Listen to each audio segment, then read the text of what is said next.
Hey, it's Kent here from Apprentice Recruit, and today I thought I'd do a quick video on, again, some of the benefits of using a recruiter rather than sometimes doing it yourself. And what I'm going to talk about today, it's more to do with taking on either friends or family as employees or as workers, and I suppose some of the issues that can cause.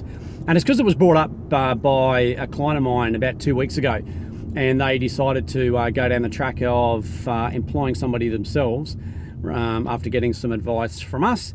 And anyway, they put somebody on that was one of their clients. And what that did was it made it extremely awkward because they're not exactly panning out as they should. And I think, like a lot of people, they say that they can do certain things, but then unfortunately they can't ante up.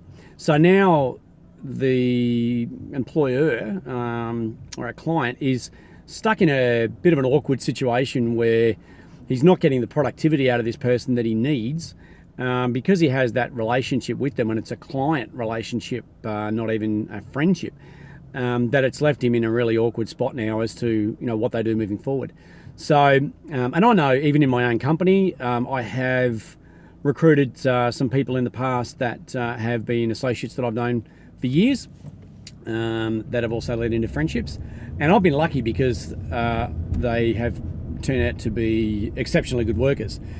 But I think I'm one of the lucky few, and I think around the apprenticeship space, a lot of people will look to take on their friends, sons, daughters, relatives, and sometimes again that can leave them in a fairly awkward position where if I'll use the example, little Johnny, who's been taken on as an apprentice carpenter, unfortunately can't cut it, and they've got to cut him. Well, that can have some flow-on effect, I suppose, into other relationships.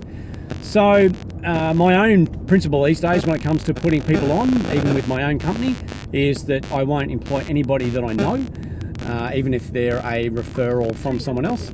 I go through the full recruitment process myself, and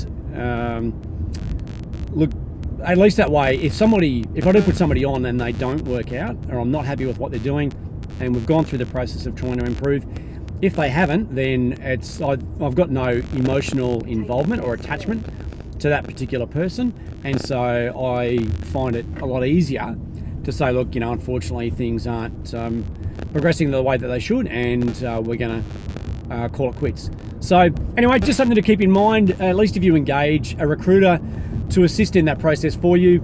There's no emotional investment from our point of view. We purely look at people on face value. We look at the best person for the job for you, and that can sometimes make it easier for yourself down the track if they don't happen to pan out. So anyway, this is Kent once again from Apprentice Recruit, and check out our website, check out our YouTube, our Facebook, our Twitter and our Instagram accounts, and hopefully somebody might get some value from this. If you get any value from this yourself and you know somebody else that might, please tag them, please share it, and hopefully we're at least giving you some content that you're going to get value from. Anyway, Kent once again from Apprentice Recruit, and we'll talk to you again soon.